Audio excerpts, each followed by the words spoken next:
नमस्कार दोस्तों, आप सभी का GK GS with Vikas YouTube channel में स्वागत है। आज हम यहाँ पे जो प्राचीन भारत के इतिहास को हम लोग शुरू से पढ़ रहे थे, उसी क्रम में आज हम यहाँ पे देखेंगे बौद्ध धर्म के बारे में। और बौद्ध धर्म के बारे में जितने भी यहाँ पे महत्वपूर्ण फैक्ट हैं उनको देखेंगे पहले, उसके बाद इससे जो रिलेटेड जो प्रीवियस ईयर में जो प्रश्न पूछे गए हैं उसको हम इस वीडियो के अंत में कवर करेंगे। तो चलिए हम लोग वीडियो को स्टार्ट करते हैं तब, और आशा करते हैं कि आप लोगों की जो तैयारी है वह बहुत अच्छी तरीके से कर रहे होंगे। तो चलिए हम लोग इस टॉपिक को स्टार्ट करते हैं। स्टार्ट करने से पहले अगर आप इस चैनल पर नए हैं तो प्लीज़ इस चैनल को सब्सक्राइब कीजिए, अपने दोस्तों के साथ ज़रूर शेयर कीजिए। तो चलिए हम लोग यहाँ पे देखते हैं बौद्ध धर्म के बारे में। बौद्ध धर्म के संस्थापक गौतम बुद्ध, इन्हें एशिया का ज्योतिपुंज यानी लाइट ऑफ एशिया कहा जाता है। और गौतम बुद्ध का जो जन्म है यह 563 ईसा पूर्व में कपिलवस्तु के लुम्बिनी नामक स्थान पर हुआ था। गौतम बुद्ध का जो जन्म है यह 563 ईस्वी पूर्व कपिलवस्तु के लुम्बिनी नामक स्थान पर हुआ था। और इनके पिता का नाम था सुदोधन और इनके माता का नाम था महामाया। इस पॉइंट को भी आप लोग याद रखिएगा। इनकी माता की मृत्यु इनके जन्म के 7वें दिन हो गई थी और इनका लालन पालन इनकी सौतेली माँ प्रजापति गौतमी ने किया था। इस पॉइंट को भी याद रखिएगा। आगे बढ़ते हैं। आगे यहाँ पे है इनके बचपन का जो नाम था, गौतम बुद्ध के जो बचपन का नाम था यह सिद्धार्थ था। इस पॉइंट को भी आप लोग याद रखिएगा।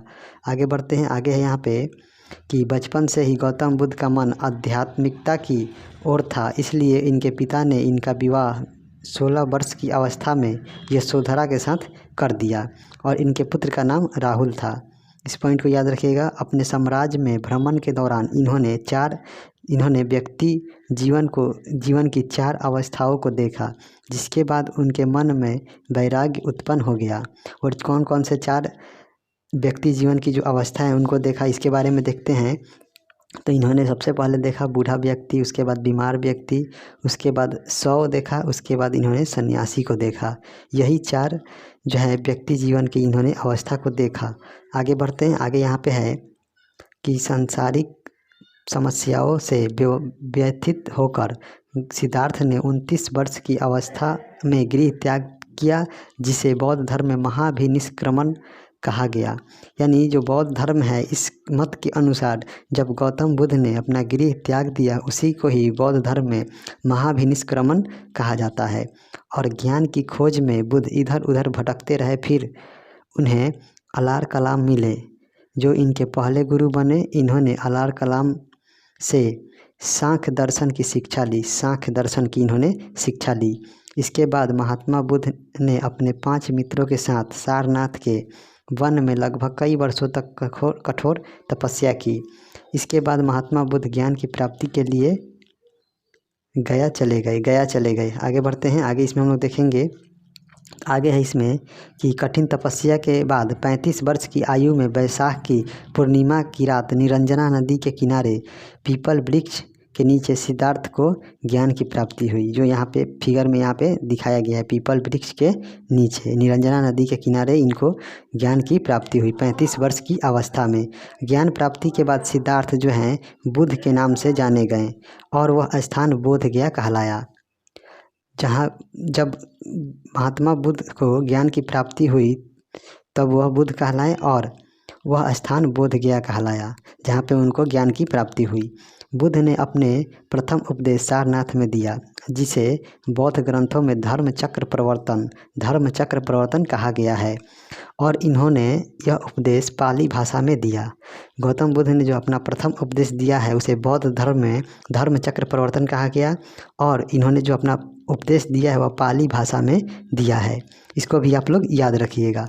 आगे बढ़ते हैं। अगला यहाँ पे नोट करके दिया गया है, बुद्ध ने अपने सर्वाधिक उपदेश जो है कौशल देश की राजधानी श्रावस्ती में दिए थे। बुद्ध ने अपना प्रथम उपदेश तो सारनाथ में दिया था, वहीं पे अगर बुद्ध ने अपने सबसे अधिक जो यहाँ पे उपदेश दिए थे और सबसे अधिक वहाँ पे वर्षा काल बिताए थे, वह कौशल देश की राजधानी थी श्रावस्ती। इसको भी आप लोग ध्यान में रखिएगा। आगे बढ़ते हैं। अगला यहाँ पे है, महात्मा बुद्ध ने 4 सत्य कथन कहे। संसार दुखों से भरा है। दूसरा है हर दुख का कोई ना कोई कारण है। तीसरा है सभी दुखों का सबसे बड़ा कारण इच्छा है। चौथा है इस इस इच्छा पर नियंत्रण पाया जा सकता है। यह महात्मा बुद्ध के द्वारा 4 कथन कहे गए हैं। और बौद्ध धर्म के जो त्रिरत्न हैं वे हैं बुद्ध हैं, संघ है और धम्म है। इसको याद रखिएगा, यह बार बार एग्जाम में पूछा जाता है। बौद्ध धर्म के त्रिरत्न है बुद्ध, संघ और धम्म। आगे बढ़ते हैं। आगे हम यहाँ पे देखेंगे महात्मा बुद्ध के प्रमुख अनुयायी थे बिंबिसार थे, प्रसेनजित थे, उदयन थे। बुद्ध द्वारा अपनाई अनुयायी 2 भागों में विभाजित हो गए, एक तरफ भिक्षुक, एक तरफ उपासक। भिक्षुक बौद्ध धर्म का प्रचार करने के लिए संन्यास ग्रहण किया, उन्हें ही भिक्षुक कहा गया। और गृहस्थ जीवन व्यतीत करते हुए बौद्ध धर्म को जिन्होंने अपनाया उसे उपासक कहा गया। आगे यहाँ पे हम लोग बढ़ते हैं। आगे यहाँ पे है कि बौद्ध संघ में सम्मिलित होने के लिए न्यूनतम आयु सीमा 15 वर्ष थी। यानी बौद्ध धर्म में किसी भी व्यक्ति को सम्मिलित होने की जो न्यूनतम आयु सीमा थी वह 15 वर्ष रखी गई थी। इसको याद रखिएगा। आगे बढ़ते हैं। अगला यहाँ पे है बुद्ध के जीवन से संबंधित बौद्ध धर्म के प्रतीक। बुद्ध के जन्म के प्रतीक है कमल और सांड। इनके गृह त्याग का जो प्रतीक है यह घोड़ा है। और इनके जो ज्ञान प्राप्ति का जो प्रतीक है यह पीपल वृक्ष या बोधि वृक्ष है। और इनके जो निर्वाण यानी इनका जो निर्वाण हुआ था उसका जो यहाँ पे चिन्ह है वह पद चिन्ह है। और इनका जो मृत्यु हुआ है उनका यहाँ पे जो है यह स्तूप है। इसको आप लोग याद रखिएगा। आगे है यहाँ पे 80 वर्ष की अवस्था में 483 ईसा पूर्व कुशीनगर में बुद्ध का निधन हुआ, जिसे बौद्ध धर्म में महापरिनिर्वाण कहा गया है। महात्मा बुद्ध का जो देहांत है यह 80 वर्ष की अवस्था में 483 ईसा पूर्व कुशीनगर में हुआ था। और इसी को ही बौद्ध धर्म में महापरिनिर्वाण कहा गया है। इसको याद रखिएगा।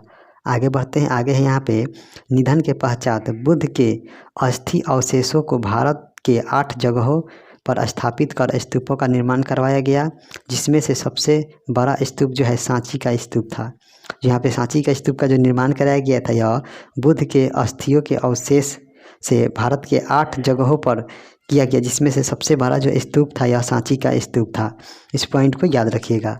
आगे बढ़ते हैं। आगे है यहाँ पे महात्मा बुद्ध की मृत्यु के बाद बौद्ध धर्म के प्रचार के लिए 4 बौद्ध संगीतियों का आयोजन किया गया।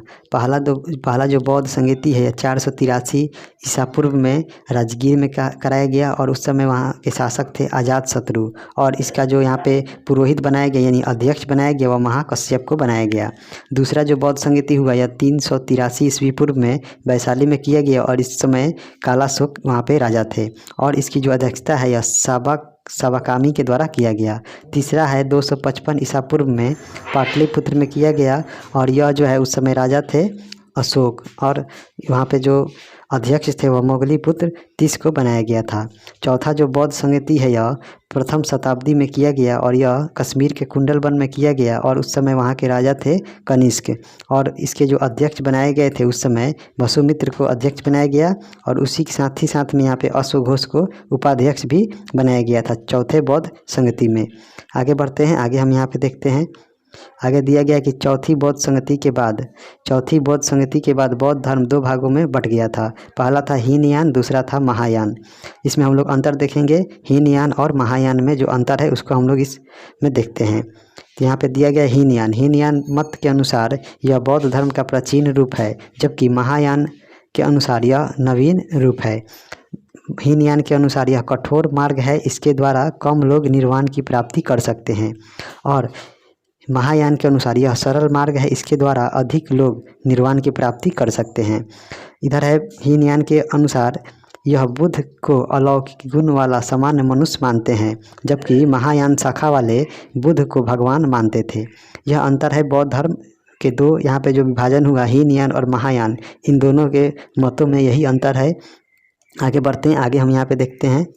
आगे अंतर दिया गया है कि हीनयान यह बुद्ध के प्रतीकों की पूजा करते थे, जबकि महायान बुद्ध की मूर्ति की पूजा करते थे। हीनयान के अनुसार इनके ग्रंथ पाली भाषा में रचे गए, वहीं पे जो महायान शाखा के अंतर्गत है इनके जो ग्रंथ है यह संस्कृत भाषा में रचे गए थे। और हीनयान के अनुसार कर्म एवं धर्म में विश्वास रखते थे, जबकि महायान के अनुसार यह परोपकार में विश्वास रखते थे। और इसमें बोधिसत्व का आदर्श ग्रहण किया है जो दूसरों का कल्याण करते हैं। यहाँ पे अंतिम है हीनयान महायान में इसका प्रसार लंका, बर्मा, थाईलैंड, कंबोडिया आदि देशों में हुआ। और महायान का जो यहाँ पे प्रसार है, इसका जो प्रसार है चीन, तिब्बत, जापान, कोरिया आदि देशों में इसका यहाँ पे प्रसार किया गया महायान शाखा का। यह अंतर है, आप लोग इसे, हम आशा करते हैं कि आप लोग इसे समझे होंगे। तो आगे बढ़ते हैं, आगे हम यहाँ पे देखते हैं बौद्ध साहित्य के बारे में। बौद्ध साहित्य के बारे में दिया गया त्रिपिटक। ये मूल रूप से पाली भाषा में रचे गए हैं। इनकी संख्या 3 है। पहला है विनय पिटक, इसमें भिक्षु और भिक्षुनियों के आचरण संबंधी नियम हैं। सुत्त पिटक में क्या है, तो इसमें बौद्ध धर्म के उपदेश संकलित किए गए हैं। और अभिधम्म पिटक तीसरा है, अभिधम्म पिटक, इसमें बौद्ध धर्म के दार्शनिक व्याख्याएं दी गई हैं। इसका सबसे महत्वपूर्ण भाग जो है कथा वस्तु है इसका सबसे महत्वपूर्ण भाग। आगे है यहाँ पे जातक कथाएं। ये जो है ये मूल रूप से पाली भाषा में रचे गए हैं और इनकी संख्या 549 है। इसमें बौद्ध के पूर्व जन्मों की कथाएं हैं। बुद्ध चरित, इसकी रचना संस्कृत भाषा में हुई है और अश्वघोष के द्वारा रचित यह एक महाकाव्य है। इसमें बुद्ध के जीवन वृत्त और उनकी शिक्षाओं का वर्णन है। इसे बौद्धों की रामायण कहा जाता है। बुद्ध चरित्र की रचना जो है अश्वघोष के द्वारा किया गया, यह संस्कृत भाषा में है और इसमें जो है बुद्ध के जीवन वृत्त और उनकी जो शिक्षा है, उन्होंने कैसे शिक्षा प्राप्ति है, उसका इसमें वर्णन किया गया है। और बुद्ध चरित्र को ही बौद्धों का रामायण कहा जाता है। आगे बढ़ते हैं, आगे है यहाँ पे धम्मपद, पाली भाषा में रचा गया है और इसे बौद्धों की गीता कहा जाता है। बौद्धों की गीता धम्मपद को कहा जाता है। इस पॉइंट को भी आप लोग याद रखिएगा। आगे बढ़ते हैं, आगे है यहाँ पे प्रीवियस ईयर के हम लोग प्रश्न यहाँ पे देखते हैं। तो पहला प्रश्न है, सांची का स्तूप का निर्माण किसने करवाया था? तो सांची के स्तूप का जो निर्माण है यह अशोक के द्वारा कराया गया। दूसरा है, अजंता और एलोरा की गुफा भारत के किस राज्य में स्थित है? तो अजंता और एलोरा की जो गुफा है यह भारत के महाराष्ट्र राज्य में स्थित है। आगे बढ़ते हैं, आगे यहाँ पे प्रश्न है 3 नंबर प्रश्न दिया गया कि किन्हें एशिया का प्रकाश भी कहा जाता है? तो किसे एशिया का प्रकाश कहा जाता है? तो यह गौतम बुद्ध को कहा जाता है। अगला है, गौतम बुद्ध के महापरिनिर्वाण कहाँ लिया था? तो गौतम बुद्ध ने जो महापरिनिर्वाण है यह यहाँ पे कुशीनगर में यह लिया था।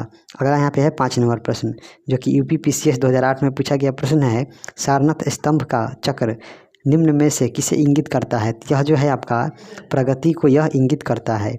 आगे बढ़ते हैं, अगला यहाँ पे है 7 नंबर प्रश्न दिया गया है, कौन सा स्थान गौतम बुद्ध से संबद्ध नहीं है? यह जो है पावापुरी जो है यह जैन धर्म से संबंधित है, यह बौद्ध धर्म से संबंधित नहीं है। अगला यहाँ पे यहाँ पे भगवान बुद्ध ने अपना पहला धर्मोपदेश कहाँ दिया था? तो इन्होंने सबसे पहले अपना जो उपदेश है यह सारनाथ में दिया था। आगे यहाँ पे प्रश्न है 9 नंबर दिया गया है, विख्यात बोरोबुदुर बुद्ध मंदिर कहाँ स्थित है? तो यह जो है आपका इंडोनेशिया में स्थित है। आगे बढ़ते हैं, आगे यहाँ पे प्रश्न दिया गया है 10 नंबर है कि बुद्ध का जन्म कहाँ हुआ था? तो बुद्ध का जो जन्म है यह कपिलवस्तु के लुम्बिनी में इनका जन्म हुआ था।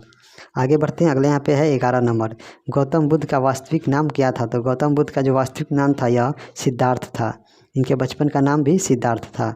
आगे बढ़ते हैं, अगले यहाँ पे है 12 नंबर, त्रिपिटक धर्म ग्रंथ का संबंध किस धर्म से है? तो यह जो त्रिपिटक जो धर्म ग्रंथ है इसका जो संबंध है यह बौद्ध धर्म से इसका संबंध है। आगे बढ़ते हैं, आगे यहाँ पे है प्रश्न 13 नंबर, बौद्ध धर्म का संरक्षण कुषाण शासक कौन था? तो बौद्ध धर्म का जो संरक्षक यहाँ पे जो कुषाण शासक था वह सबसे महान शासक जो हुए थे कुषाण वंश के वह कनिष्क थे। इन्हीं के द्वारा बौद्ध धर्म को संरक्षण प्रदान किया गया था। अगला यहाँ पे 14 नंबर, बुद्ध की मृत्यु जहाँ हुई थी वह स्थान अब कहाँ है? तो बुद्ध की जो मृत्यु हुई थी यह कुशीनगर में हुई थी और यह जो स्थान है अभी वर्तमान में उत्तर प्रदेश में यह स्थित है। आगे बढ़ते हैं, अगला यहाँ पे है 15 नंबर प्रश्न, धर्म चक्र परिवर्तन किया गया था। यह जो है सबसे पहले जहाँ गौतम बुद्ध के द्वारा यहाँ पे उपदेश दिया गया था उसी स्थान को धर्म चक्र परिवर्तन कहा जाता है और यह जो दिया था इन्होंने सारनाथ में दिया था। आगे बढ़ते हैं, अगले यहाँ पे है 16 नंबर दिया गया कि बुद्ध की मृत्यु किस वर्ष हुई थी? तो बुद्ध की जो मृत्यु है 483 ईस्वी पूर्व में हुई थी। बुद्ध धम्म और संघ मिलकर कहलाते हैं। तो बुद्ध धम्म और संघ मिलकर यह त्रिरत्न कहलाते हैं। तो चलिए हम लोगों ने यहाँ पे पहले इसका बौद्ध धर्म से संबंधित जो थ्योरी है इसको देखा, उसके बाद हम लोगों ने इससे जो रिलेटेड जो प्रीवियस ईयर में प्रश्न पूछे गए हैं उसको देखें। तो चलिए हम लोग इस वीडियो को यहीं पे समाप्त करते हैं और अगले वीडियो में ज़रूर मिलेंगे जल्द ही। तो आपसे एक छोटा सा रिक्वेस्ट है कि आप इस चैनल पर अगर नए हैं तो प्लीज़ इस चैनल को सब्सक्राइब कीजिए, अपने दोस्तों के साथ ज़रूर शेयर कीजिए। तो चलिए मिलते हैं अगले वीडियो में, तब तक के लिए जय हिंद दोस्तों।